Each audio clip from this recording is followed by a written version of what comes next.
નમસ્કાર દર્શક મિત્રો, ખબર છે .comની સ્પેશિયલ પોડકાસ્ટ સિરીઝ હેલ્થની વાતોમાં હું દૃષ્ટિ આપ સૌનું સ્વાગત કરું છું. આજે આપણી સાથે જોડાઈ ગયા છે હોમિયોપેથી ડૉક્ટર દિવ્યા વેડ. આજે આપણે એમની પાસેથી હોમિયોપેથી વિશે ઘણું બધું સાંભળવાના છે, ઘણું બધું જાણવાના છે. તો આવો જાણીએ આપણી આ હેલ્થની વાતોની અંદર ડૉક્ટર દિવ્યા શું કહે છે. સૌથી પહેલાં મેમ, હું આપનું સ્વાગત કરું છું. અમે થોડું પણ તમારા વિશે જાણવા માંગીશું. નમસ્તે દર્શીબેન, મારું નામ ડૉક્ટર દિવ્યા વેણ છે અને હું છેલ્લા 15 વર્ષથી સુરતમાં હોમિયોપેથિક પ્રેક્ટિસ કરું છું. મારી સ્પેશિયાલિટી છે ફિમેલ હોર્મોન્સ માટેની, paediatric nutrition, paediatric behavioural disorders અને લાઇફસ્ટાઇલ ડિસઓર્ડર્સને હોમિયોપેથીથી ટ્રીટ કરવા. હોમિયોપેથી આમ જોવા જઈએ તો થોડું અંડર એસ્ટિમેટ થઈ ગયું છે. આપને એવું લાગે છે? એલોપેથીની તુલનામાં જો આપણે વાત કરીએ તો હોમિયોપેથી થોડું કશે પડદા પાછળ રહી જાય છે. શું આ વાત સાચી છે? આ વાત કદાચ સાચી છે. હું પર્સનલી કોઈ પણ કમ્પેરિઝનમાં માનતી નથી, પણ સવાલ અહીંયા કોઈ પેથી આગળ કે પાછળનો નથી હોતો. સવાલ એ છે કે વ્યક્તિઓમાં કેટલી અવેરનેસ છે હોમિયોપેથી માટે. કદાચ આજે મારો અહીંયા આવવાનો મોટો પણ એ જ છે કે હોમિયોપેથીના ઘણા બધા એવા પાસા છે જે અવેરનેસના કન્સેપ્ટથી પાછળ રહી ગયા છે.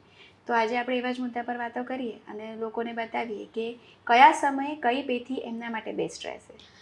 મેમ, આપણે ઘણીવાર એવું થતું હોય છે કે આપણે એક રોગ થયો હોય ને આપણે એની દવા કરીએ તો બીજો રોગ ઘૂસી જાય, બીજા રોગનું હજુ તો નિદાન કરવા જાય એટલે ત્રીજો રોગ ઘૂસી જાય. જો આવી વ્યક્તિ અથવા કોઈ વ્યક્તિ આપની પાસે આવે છે અથવા જનરલી કોઈ પણ હોમિયોપેથી ડૉક્ટર પાસે પહોંચે છે, તો તેવા દર્દીને જે તમે ગાઈડ કરો છો, તેમને નિદાન કરો છો, તો તમારા મગજની અંદર એવો કયો પ્રશ્ન આવતો હશે?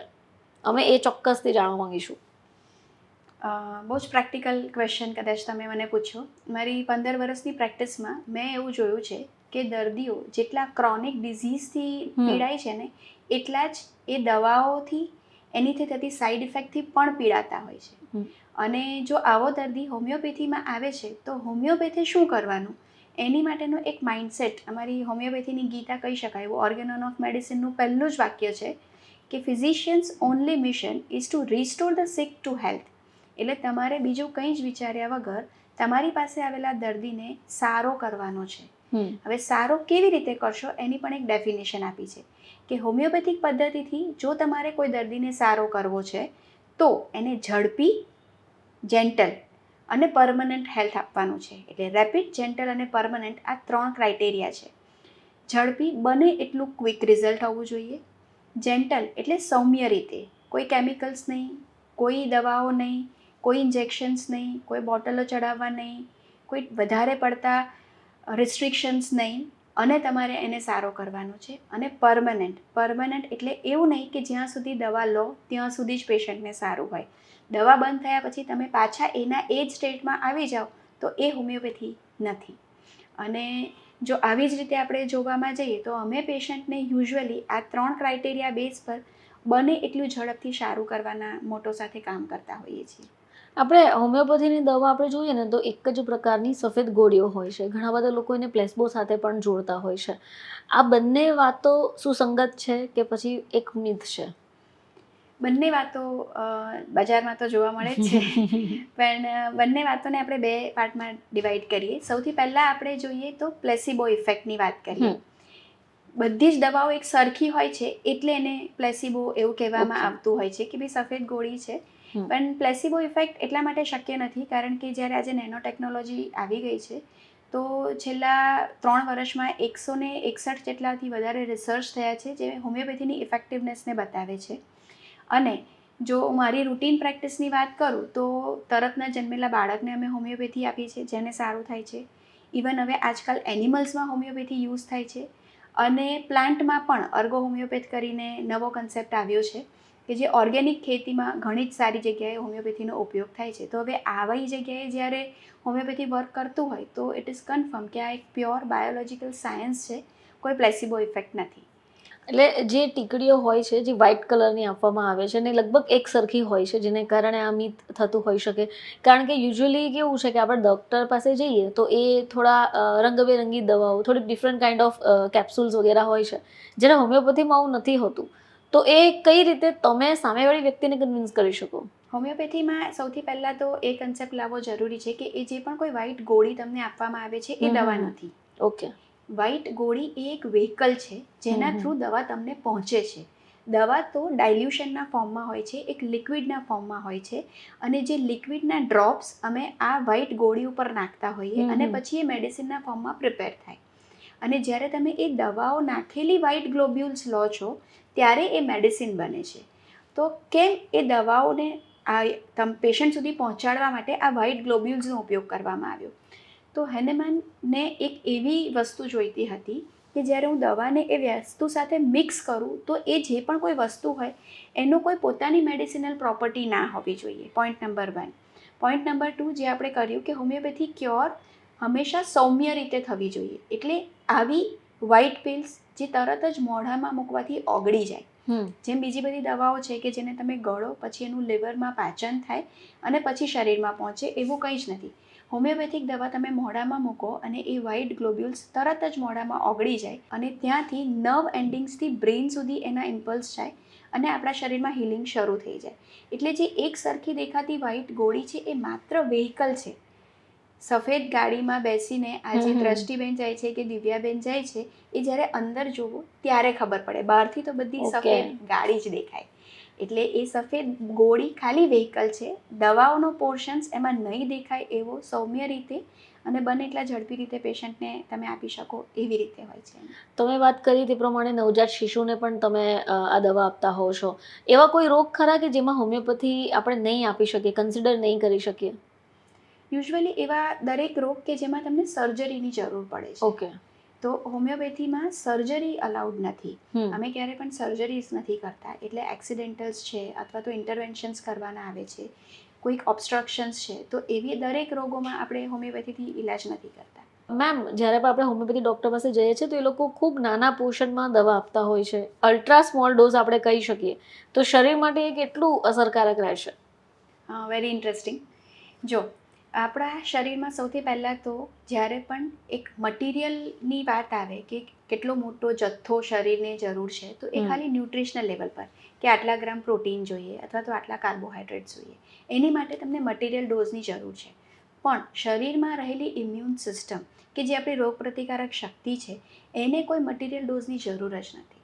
આ તો આપણું માઇન્ડસેટ છે કે કેપ્સ્યુલ્સ અને ગોળીઓને અમુક પદાર્થો લઈને આપણને એવું લાગે છે કે મોટી માત્રામાં દવાઓ હોવી જોઈએ. પણ હોમિયોપેથી ક્યારેય આ મટીરિયલ કન્સેપ્ટ સાથે જોડાયું જ નથી.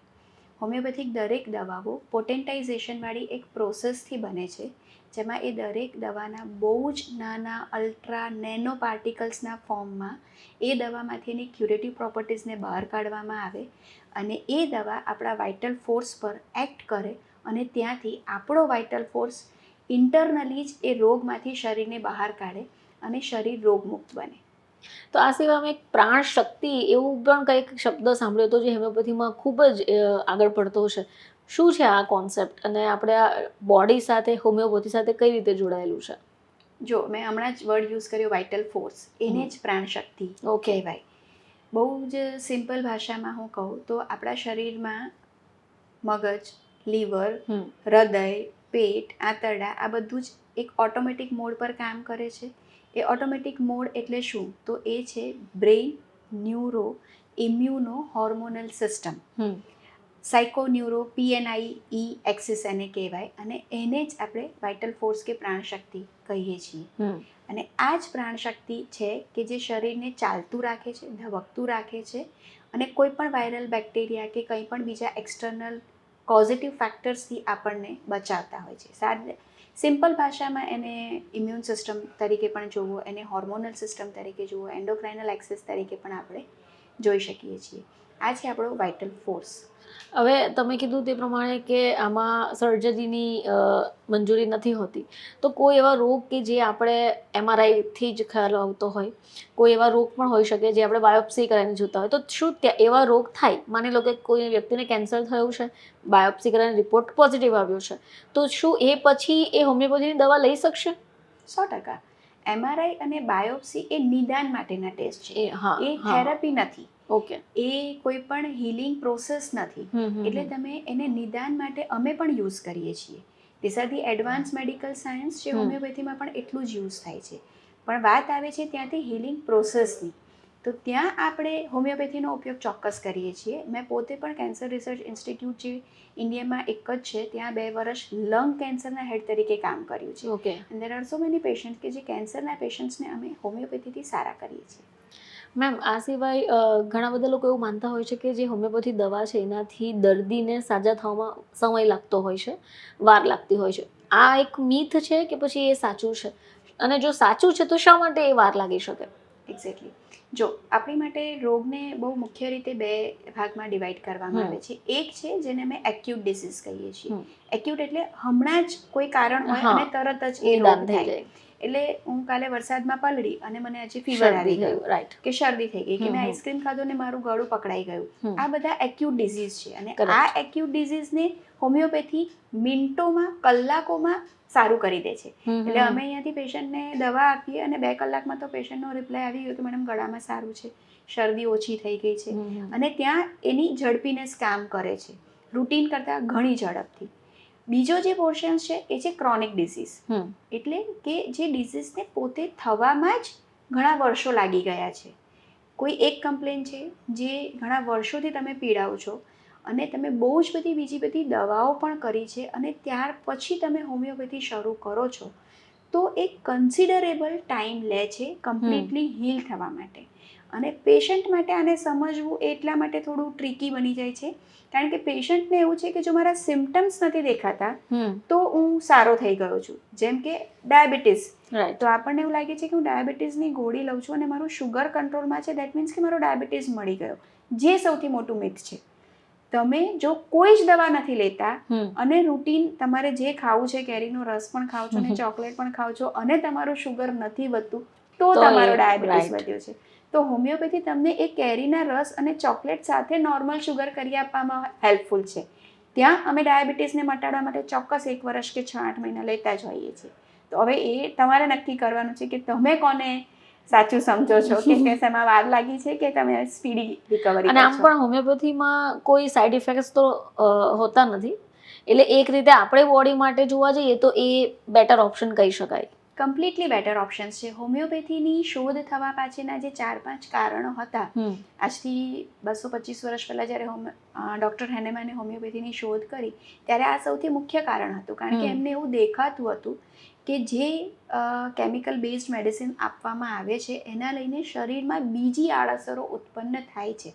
અને એટલે જ આ સૌમ્ય કે જેન્ટલ પદ્ધતિનો એમણે શોધ કરી કે મારે કોઈ એવી દવા આપવી છે કે જેની કોઈ આડઅસર ના થાય. કોઈ દવાની આડઅસરથી શરીર ના બગડવું જોઈએ. અને પોઈન્ટ નંબર 2 કે કોઈ દવા લેવાથી એ ટેમ્પરરી મેનેજ થાય અને પાછળથી 5 વર્ષે એનો જે બેકલોડ હોય એનું શરીર ભોગવતું હોય એવું પણ મારે નથી કરવું. એટલે આ બંને વસ્તુના બેઝમાંથી જ હોમિયોપેથી ઉપર આવી છે. હોમિયોપેથીની કોઈ જ સાઈડ ઇફેક્ટ નથી. મેમ, આપણે જે વાઇટલ ફોર્સની વાત કરી તો એ વિષય પર થોડું આપ વધારે ઊંડાણપૂર્વક સમજાવશો? વાઇટલ ફોર્સની વાત હોમિયોપેથીમાં એટલા માટે આવે છે કારણ કે હેનેમાન ડૉક્ટરે જ્યારે પણ હોમિયોપેથી દવાઓને પોટેન્ટાઇઝેશન તરફ લઈ ગયા ત્યારે એમણે એ જોયું કે આપણું શરીર એક એનર્જી ડ્રિવન છે. એટલે શરીરની અંદર બધું જ હોવા છતાં એક વાઇટલ ફોર્સ નામની એનર્જી છે કે જે આપણા શરીરને ચાલવી રહ્યું છે. હવે જો આ એનર્જીને મારે ડિસ્ટર્બન્સ આવે છે તો એ ડિઝીઝ ફોર્મ છે. જ્યારે પણ તમારો વાઇટલ ફોર્સ નબળો થયો દેટ મીન્સ કે તમને ડિઝીઝ થયું. તો જો એનર્જીને એનર્જીથી જ સારું કરવામાં આવે તો એ બેસ્ટ સોલ્યુશન છે. એનર્જીને મટીરિયલ ડોઝથી સારો કરી શકાતો નથી. અને બહુ કોમ્પ્લિકેટેડ લાગતું હોય તો એક સિમ્પલ એક્ઝામ્પલ આપું કે આપણા ત્યાં રેડિયો બધા આપણે સાંભળીએ છીએ, આપણને 91.1 FM સાંભળવું છે, પણ જો એની ફ્રીક્વન્સી સેટ નથી થતી તો એમાં કર્કશ આવશે. એ કર્કશ એટલે કે ડિઝીઝ. હવે આ કર્કશ નહીં આવવા માટે તમને ખબર છે કે તમારે પેલો નોબ ચેન્જ કરવાનો છે ને એની ફ્રીક્વન્સી સેટ કરવાની છે. ના કે એના ઇલેક્ટ્રિક વાયરને છંછેડવાનું છે, ના કોઈ હથોડાની ખીલ્લીની જરૂર છે કે જેમાં રેડિયોમાં કોઈ પ્રોબ્લેમ છે. સો તમે શું કર્યું, તમને ખબર છે કે આ ફ્રીક્વન્સી બેઝ વસ્તુ છે તો એને ફ્રીક્વન્સીથી સેટ કરીએ. That is the same concept કે જો આપણો વાઇટલ ફોર્સ એનર્જી ફોર્મમાં છે તો આપણે એને એનર્જી બેઝ મેડિસિન જ આપીએ. અને એ જ હોમિયોપેથિકને એનર્જી બેઝમાં અમે પોટેન્ટાઇઝેશનથી બનાવીએ, જેમાં એનો અલ્ટ્રા સ્મોલ ડોઝ થઈ જાય. ઓકે. એટલા માટે જે તમારા હોમિયોપેથી ડોક્ટર્સ દ્વારા જે આપવામાં આવે છે તે થોડા નાના નાના પોર્શન્સમાં હોય છે અને નાના ડોઝમાં હોય છે. એક્ઝેક્ટલી. હોમિયોપેથિક દવાઓનું પોટેન્ટાઇઝેશનમાં અમે એવું કરીએ કે જેમ બહુ સિમ્પલ એક્ઝામ્પલ આપું તમને કે તુલસી, બધાને જ ખબર છે તુલસીનો ઉકાળો પીવાનો ને વાયરલ ફીવર કે શરદીમાં એ કામ કરે. એટલે ડૉક્ટર હેનેમનને ખબર હતી કે તુલસી પાસે એક ક્યુરેટિવ પ્રોપર્ટી છે કે જે શરદીમાં કામ કરે છે. રાઈટ. બરાબર. તો હવે એનો મટીરિયલ ડોઝ એટલે શું? તમે તુલસીના પાન લો, એને ક્રશ કરો, એમાંથી રસ કાઢો અને તમે એ ચમચી પી જાઓ છો. એ એનો મટીરિયલ ડોઝ થયો. એક્ઝેક્ટ રિવર્સ હોમિયોપેથીને જેન્ટલ બનાવવા માટે ને સ્પીડી બનાવવા માટે એનર્જી ફોર્મમાં કન્વર્ટ કરવું પડે. તો આપણે તુલસીના પ્લાન્ટને પોટેન્ટાઇઝેશનની પ્રોસેસ કરીશું. એટલે એમાંથી એનો રંગ જતો રહેશે, એનો સ્વાદ જતો રહેશે, એનો એ મટીરિયલ ફોર્મ નીકળી જશે. ખાલી તુલસીના ક્યોરેટિવ પ્રોપર્ટીઝ એનર્જી ફોર્મમાં કન્વર્ટ થશે અને પછી એનું એક ડાયલ્યુશન બનશે, જેને પાછી પેલી સફેદ ગોળીમાં 2-3 ટીપા એડ કરીશું અને તમે તુલસી જ એ સફેદ ગોળીના ફોર્મમાં મોઢામાં લેશો. અને પેલા મટીરિયલ ડોઝમાં જો તમારે 5 ચમચી લેવું પડતું હતું તો આ એક જ ગોળી અને એના કરતાં સ્પીડી તમને ઇફેક્ટ આપશે. આટલો ડિફરન્સ છે. એક્ઝેક્ટલી. એ સિવાય પણ હોર્મોસિસ શબ્દ શું છે? આના પર થોડું તમે સમજાવી શકો? હોર્મોસિસ આની સાથે જ કનેક્ટ થયેલું છે. એટલે એ જ કે લો ડોઝમાં તમારે મેક્સિમમ સ્ટિમ્યુલેશન આવે છે અને હાયર ડોઝમાં તમારી પાસે એનું ડિમિનિશન આવે છે. એટલે કે એવું કે મીઠું, સપોઝ આપણે એવું વિચારીએ છીએ કે મીઠું હું 2 થી 3 ચમચી એકસાથે ખાઈ જઈશ તો મને વોમિટિંગ સેન્સેશન થવાના શરૂ થઈ જશે. એ એનો મટીરિયલ હાયર ડોઝ થયો. નો ડાઉટ મીઠું જ એક એવું છે કે જો તમને ઇલેક્ટ્રોલાઇટ ઇમ્બેલેન્સ થાય છે કે તમને ચક્કર આવે છે કે તમને ડાયરિયા થઈ ગયા તો એ જ મીઠું તમે પાણીમાં ઓગાળો છો શરીરમાં પાછી. એટલે મીઠામાં પણ એક ક્યુરેટિવ પ્રોપર્ટીઝ છે. પણ જો હાયર ફોર્મમાં તમારે જવું છે તો એ તમને ક્યારેક પોઈઝનસ બની જાય છે અથવા તો એની સાઇડ ઇફેક્ટ બોડીમાં દેખાવા લાગે છે. પણ પોટેન્ટાઇઝ ફોર્મમાં બનાવેલી મીઠામાંથી બનેલી નેટ્રમ્યુર નામની હોમિયોપેથિક દવા તમને બહુ જ ક્વિક રિઝલ્ટ્સ આપે છે. ડિપ્રેશનથી માંડીને ડિહાઇડ્રેશનથી માંડીને બહુ જ બધી વસ્તુઓમાં. એના સિવાય આપણે જાણીએ છીએ કે આપણા શરીરમાં રોગ પ્રતિકારક શક્તિ સારી હોય તો આપણાથી આપણું જીવન સારું રહે, રોગો દૂર રહે. તો આપણે હોમિયોપેથીની વાત કરીએ અને આ દવાથી જો આપણે ઇમ્યુન સિસ્ટમ આપણી સ્ટ્રોંગ કરવા માંગતા હોઈએ તો કઈ રીતે થશે? કારણ કે એક તો સ્મોલ પોર્શન છે અને આપણે એને જીભ વાટે ચૂસીને જ લગભગ લેતા હોય છે. તો એ કઈ રીતે શરીરની અંદર રોગ પ્રતિકારક શક્તિને મજબૂત બનાવી શકે? એક્ઝેક્ટલી. જો આપણા શરીરમાં સૌથી પહેલાં તો એ સમજી લઈએ કે આપણા શરીરમાં એની પોતાની ડિફેન્સ મિકેનિઝમ છે જ. ભગવાનને એવો પૂરેપૂરો વિશ્વાસ હતો જ કે આ વસ્તુ મારે આપવી જ પડશે. કંઈક પણ આપણા મશીનમાં તકલીફ થઈ તો આપણે જાતે એને કરી શકીએ એવું નથી. એટલે ભગવાને આપણી defence system, strongest defence system સાથે આપણને મોકલ્યા છે.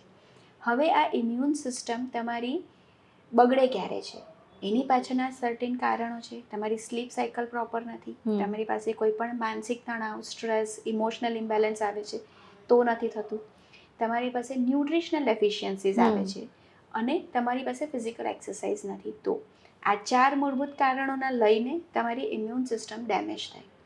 હવે હોમિયોપેથી શું કરે?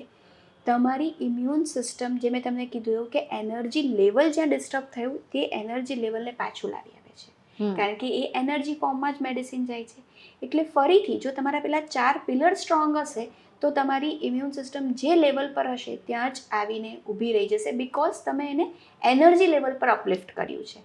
એટલા માટે એ તમારી ઇમ્યુન સિસ્ટમને સ્ટ્રોંગર બનાવે છે.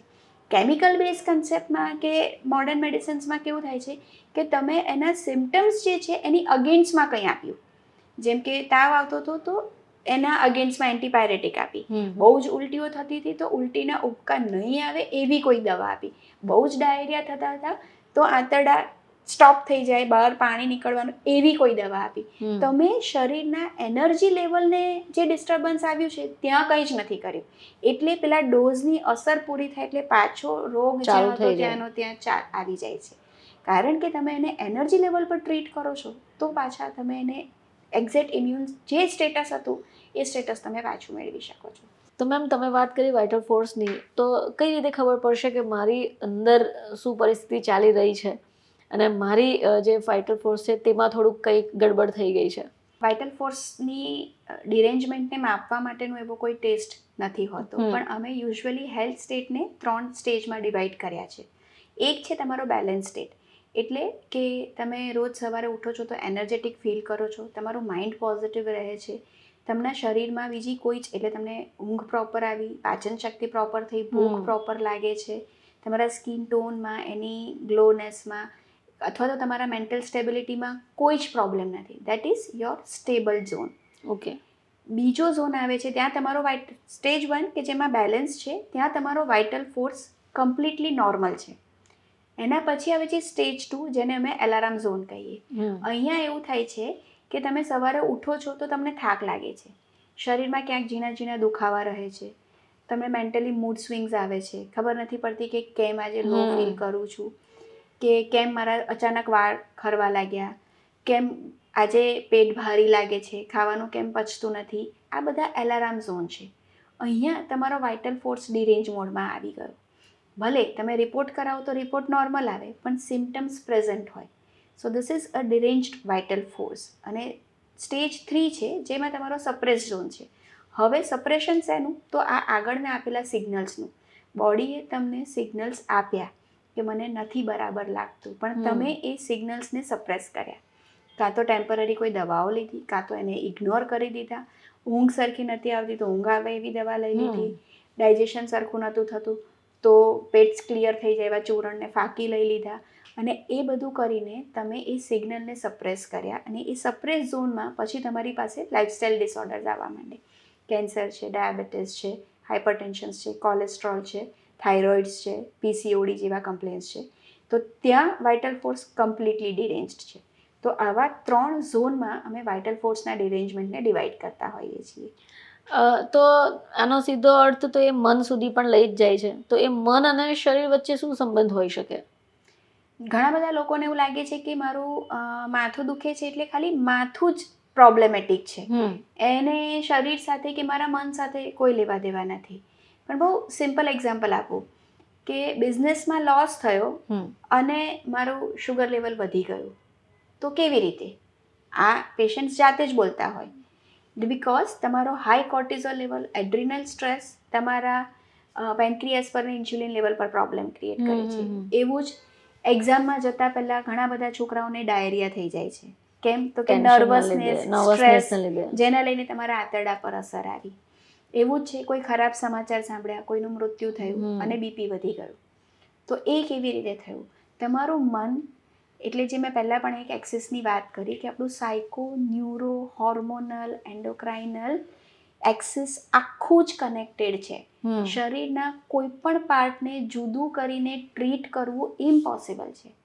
કેટલા બધા લોકો ખાલી શરદીમાં હશે, પણ કોઈકની શરદી એવી હશે કે એને સૂઈ જવું પડશે. કોઈકની શરદી એવી હશે કે એ બહુ જ ગુસ્સો કરશે કે આજે વાત ના કરીશ, આજે મારો પિત્તો ગયો છે. કોઈકની શરદી એવી હશે કે જેને લો મૂડ આવતો હશે, એનાથી કામ બી નહીં થાય, એને ડ્રાઉઝી ફીલ થાય. સો ધીસ ઇઝ ઓલ કે ભલે નાક અને શરદીનો જ ઇશ્યુ છે, પણ એની સાથે કોઈને પરસેવો થશે, કોઈને શરદીમાં ઠંડુ પીવાની ઈચ્છા થશે, કોઈને શરદીમાં ગરમ પીવાની ઈચ્છા થશે. તો હવે ગળાને એને પીવાની ઈચ્છાને એને તમારા મૂડને શરદી ખાલી નાક સાથે શું લેવા દેવા? પણ આપણું શરીર એક આખી સિસ્ટમ છે, અને કોઈ એક જગ્યાનું ડિરેન્જમેન્ટ એ બધી જ જગ્યાએ કોઈક ને કોઈક ફોર્મમાં રિફ્લેક્શન આપે ને આપે જ છે. તો અહીંયા હું તમને એ પણ પૂછીશ કે હાલ તો અત્યારનો જમાનો કેવો છે કે લોકો પોતાના ફૂડ ઉપર, એક્સરસાઇઝ પર ખૂબ ધ્યાન આપી રહ્યા છે. બહાર તમને ખબર હશે કે ઘણા બધા પ્રોટીન પાવડર અવેલેબલ છે, ઇન્સ્ટન્ટ એનર્જી પ્રોડક્ટ અવેલેબલ છે. તો શું આ બધું લેવું જોઈએ? એક બાજુ આપણે હોમિયોપેથીની ચર્ચા કરી રહ્યા છે, તો આ બંને વચ્ચે શું અંતર હોઈ શકે અને શું સંબંધ હોઈ શકે? કદાચ મારો સૌથી ઇન્ટરેસ્ટિંગ ક્વેશ્ચન છે આ, કે હેલ્થ ટ્રાન્સફોર્મેશન જે અત્યારે બહુ જ ચાલી રહ્યું છે, વજન ઉતારવું અથવા તો સપ્લિમેન્ટ્સ લેવું, વેઇટ લોસ, પ્રોટીન પાવડર લેવા કે નહીં લેવા, કે પછી હોમિયોપેથી કરવું. તો હું બહુ જ સિમ્પલ વસ્તુ કહીશ. એક ઉદાહરણથી જ આપણે આને સમજીએ કે મારી પાસે એક બહુ જ સરસ મોંઘી ગાડી છે. મેં સૌથી સારામાં સારી ક્વોલિટીનું પેટ્રોલ એમાં પુરાવ્યું છે. મેં સૌથી સારામાં સારા સીટ કવર એમાં લખાવ્યા છે. મ્યુઝિક સિસ્ટમ એમાં બહુ જ સારી છે. પણ એનું એન્જિન જો એ એન્જિન નહીં ચાલે તો આ ગમે તેટલી સારી વસ્તુ હશે, તમારી ગાડી એ ફરવા માટે કામ લાગવાની નથી. આપણા શરીરનું એન્જિન છે વાઇટલ ફોર્સ. રાઈટ. વાઇટલ ફોર્સને તમે હોમિયોપેથીથી જ એનર્જી લેવલ પર સારું કરી શકો. પછી તમે પહેલાં પણ મેં કીધું કે વાઇટલ ફોર્સ 4 વસ્તુઓ સાથે કનેક્ટેડ છે. તમારી સ્લીપ, તમારું ન્યુટ્રિશન, તમારું માનસિક અને સ્પિરિચ્યુઅલ લેવલ અને તમારી એક્સરસાઇઝ.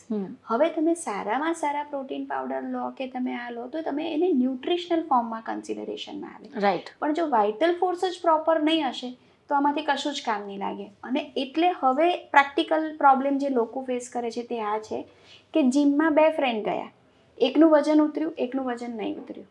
એકને પ્રોટીન પાવડર લેવાથી ખરેખર હેલ્પફુલ થયું, મસલ્સ બિલ્ડ થયા. બીજાને પ્રોટીન પાવડર લેવાથી યુરિક એસિડ વધી ગયો અને પેટમાં ગરબડ ચાલુ થઈ ગઈ અને એને એવું થયું કે ના મારે પ્રોટીન પાવડર બંધ કરી દેવો પડશે. કેટલા બધા ફિમેલ્સ એવા છે કે 6 મહિના સુધી પણ જીમમાં જાય છે પણ એક દોરો ઇંચ લોસ ના થાય કાં તો વજન ના ઉતરે. કારણ કે અગેન એનું એન્જિન, એનો વાઇટલ ફોર્સ, એની હોર્મોનલ સિસ્ટમ પ્રોપર નથી. એટલે એ બધું જ કરવા છતાં પણ તમે ત્યાંના ત્યાં જ રહેશો. સો વાઇટલ ફોર્સ અને હોમિયોપેથીનો કન્સેપ્ટ આ હેલ્થ ટ્રાન્સફોર્મેશન સાથે ક્યાંય લેવા દેવા નથી. તમે ગમે તેટલું હેલ્થ ટ્રાન્સફોર્મેશન લાવો છો પણ હેલ્થ ટ્રાન્સફોર્મેશનનો કન્સેપ્ટ તમારી લાઇફસ્ટાઈલ સાથે સંકળાયેલો છે. જો હું ફાસ્ટ ફૂડ ખાઉં છું તો હું એના બદલે પ્રોટીન બેઝ ફૂડ લેવાનું શરૂ કરું છું. That is health transformation. જો હું એકદમ સેડેન્ટરી લાઈફ ઓફિસમાં સવારે 9 થી રાતે 9 સુધી બેસે તો મેં જીમ ચાલુ કર્યું તો એ તમે એના બેઝિક્સને ચેન્જ કર્યું પણ તેનાથી તમારો વાઇટલ ફોર્સ ચેન્જ નથી થતો. તમારા એન્જિન માટે તમને હોમિયોપેથી વાઇટલ ફોર્સ અને એનર્જી લેવલ પર જ કામ કરવું પડશે. જેમાં સ્પિરિચ્યુઅલ પણ કામ કરશે. સ્પિરિચ્યુઅલ 100% કામ કરશે. કારણ કે જેમ આપણે કીધું કે ભાઈ ફૂડ ને ન્યુટ્રિશન મેટર કરે છે એવું જ તમારી મેન્ટલ હેલ્થ કામ કરે છે. અમારી પાસે એવા પેશન્ટ્સ છે કે જે એવું કહે છે કે મેડમ બાજુવાળાની ગાડી લીધી ને ત્યારથી જે જેલસી શરૂ થઈ અને ત્યારથી આ તકલીફ થઈ. Jealousy again a lack of spirituality અને એ જેલસી તમારામાં પ્રોબ્લેમ ક્રિએટ કરે છે અને તમને હોર્મોનલ ઇમ્બેલેન્સ અપાવે છે અને ત્યાં હોમિયોપેથી કામ કરે છે. ના એની જેલસી જતી રહેશે ના બાજુવાળાની ગાડી જતી રહેશે પણ એને એવી સમજ પડશે કે એની ગાડી છે, કાલે હું મારી ગાડી લાવીશ. સિમ્પલ કે એક નજરિયા ચેન્જ હો જાતા હે જે પહેલા હતો જ. હેલ્ધી સ્ટેટમાં તમને એવું કમ્પેરિઝન ને જેલસી નહીં આવે.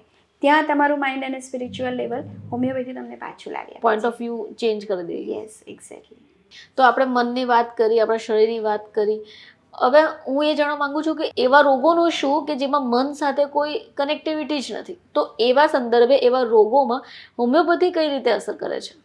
ઘણા બધા લોકોને એવું હોય છે કે હોમિયોપેથ પાસે જઈએ એટલે પેલો સ્વભાવ પૂછે, માનસિક સિમ્પટમ્સ પૂછે અને આ બધું બોલે એટલે આપણે જવું જ નથી. કાં તો પછી એવું છે કે મારી પાસે એવો કોઈ કન્સેપ્ટ જ નથી જે હું ડૉક્ટરને શેર કરું તો પછી એવામાં હોમિયોપેથી કામ કરે કે નહીં કરે.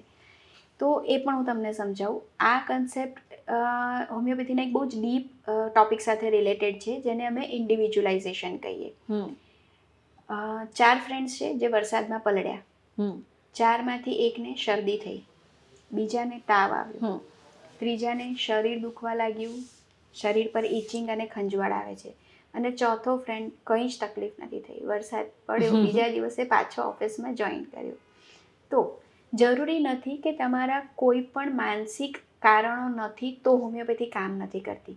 હોમિયોપેથી ઇન્ડિવિજ્યુઅલાઇઝ કન્સેપ્ટ સાથે આ ત્રણેય પેલા ફ્રેન્ડ્સને ચોક્કસ હેલ્પફુલ થશે. જેને શરદી થઈ એની માટે અલગ દવા, કારણ બંનેનું સેમ પણ એમના સિમ્ટમ્સ ચેન્જ, એમના બોડીનું એક્સપ્રેશન ચેન્જ એટલે હોમિયોપેથી ત્યાં જુદી જુદી દવાઓ તરીકે ત્રણેયને સારા કરશે. જેને શરદી થઈ એને પણ, જેને ખંજવાળ આવે છે એને પણ અને જેને તાવ આવ્યો છે એને પણ.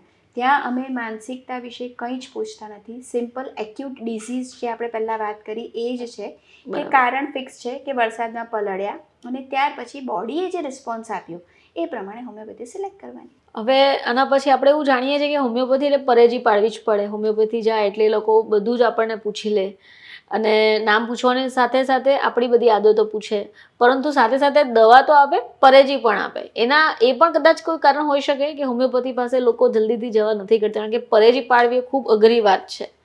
રાઈટ. બહુ જ જૂનું મિથ છે પહેલાથી જ કે લસણ, ડુંગળી, દૂધ, ચા આ બધું હોમિયોપેથીમાં દવાઓ સાથે ના લેવાય.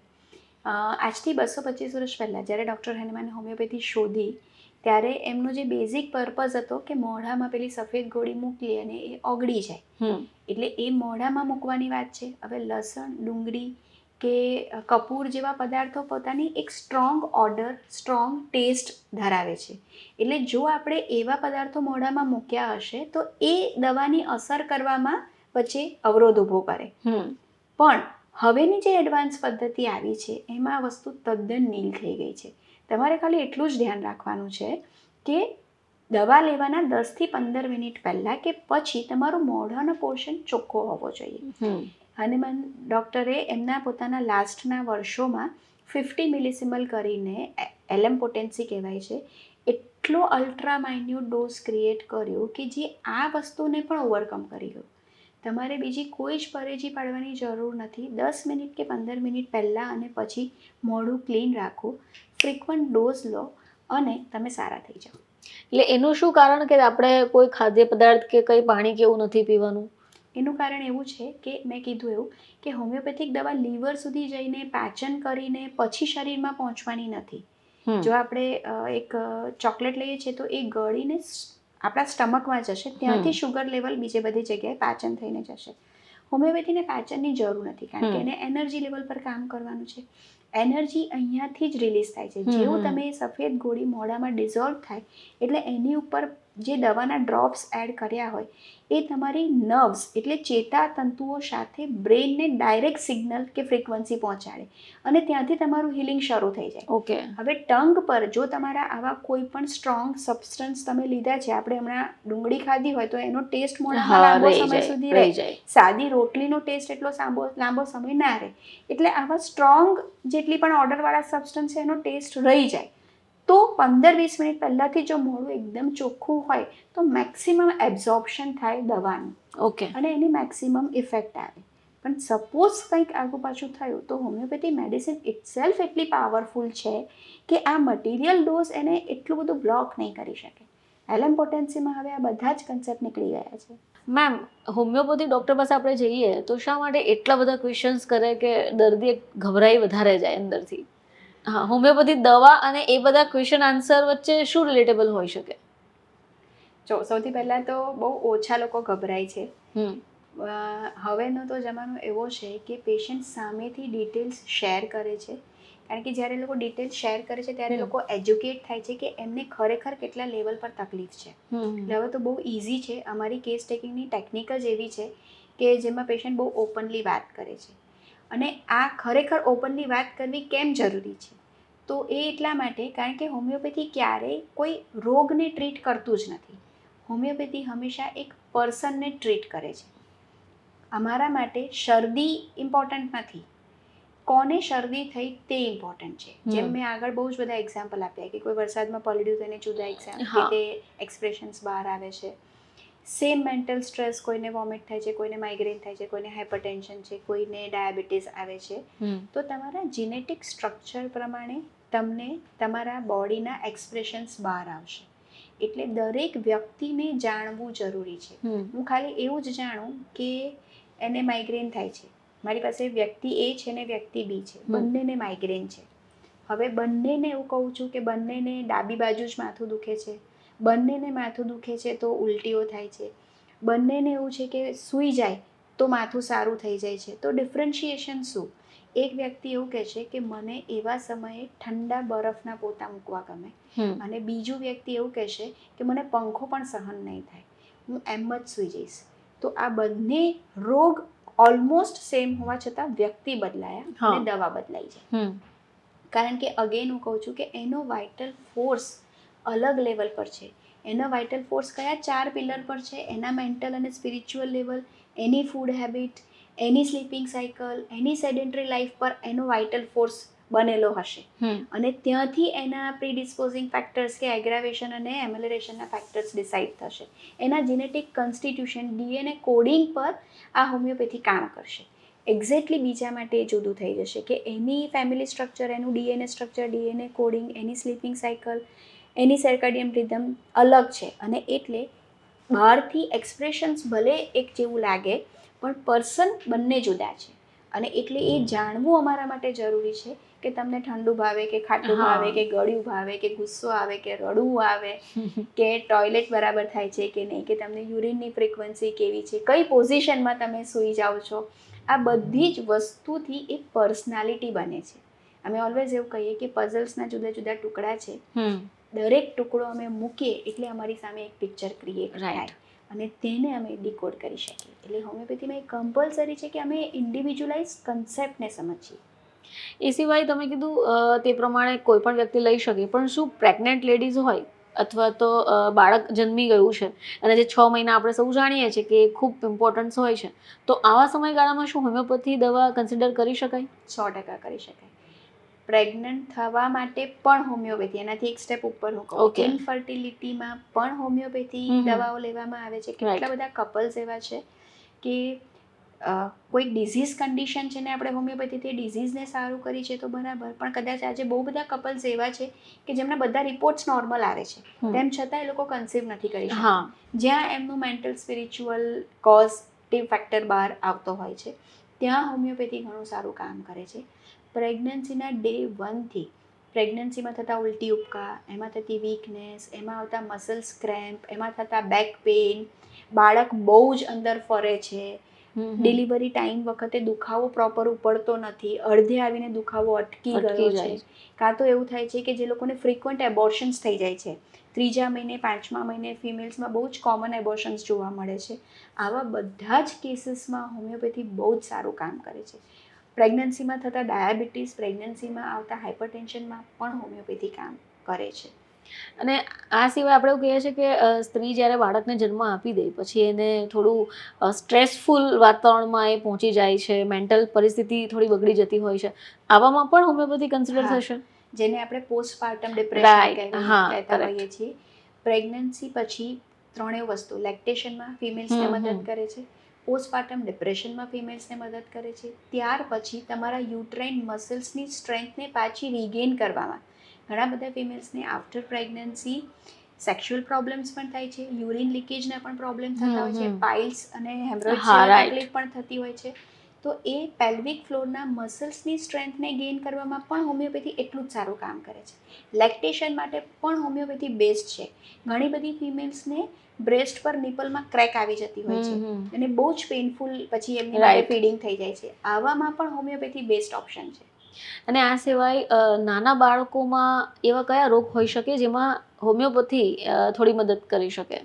નાના બાળકોમાં કદાચ મેં અગેન કીધું, સર્જિકલ કન્ડિશન ના હોય તો એવા બધા જ રોગોમાં કામ કરે છે. તરતના જન્મેલા બાળક કદાચ એ રડ્યું નથી અને જે તકલીફ થાય છે લેક ઓફ ઓક્સિજન, તો પણ હોમિયોપેથી કામ કરે છે.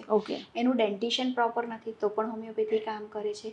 નાના બાળકોમાં ગેસ થઈ જાય, કોલિકના ઇસ્યુ આવે છે, હોમિયોપેથી કામ કરે છે. નાના બાળકો બહુ જિદ્દી છે, બિહેવિયરલ ડિસઓર્ડર્સ છે, હોમિયોપેથી કામ કરે છે.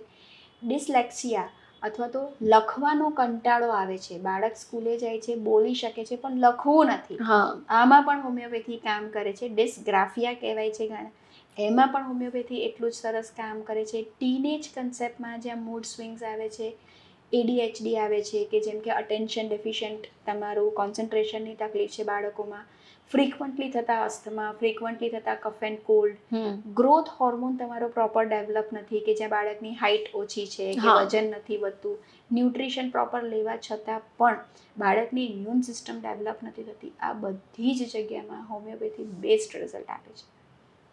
દર્શક મિત્રો, આપણી સાથે જોડાયા હતા ડૉક્ટર દિવ્યા વીણ કે જેમની પાસેથી આપણે ઘણી બધી બાબતોને સમજ્યા, ઘણી બધી વાતો આપણે સમજ્યા, ઘણી બધી વાતો આપણે જાણી, હોમિયોપેથી વિશે થતા મિથ પણ આપણે જાણ્યા અને હોમિયોપેથી આપણા જીવનમાં શું કામ કરી શકે, કેવી રીતે કામ કરી શકે એ વિષય પર આપણે સંદર્ભ માહિતી લઈ લીધી છે. આશા રાખીએ કે આ પોડકાસ્ટથી તમને તમારા મૂંઝવતા પ્રશ્નો જવાબ મળી ગયો હશે. તો ફરીથી આપની સમક્ષ હાજર થઈશું આવા જ એક ઇન્ટરેસ્ટિંગ પોઈન્ટની સાથે, ઇન્ટરેસ્ટિંગ વાતની સાથે. ત્યાં સુધી જોતા રહો ખબર્સ.com.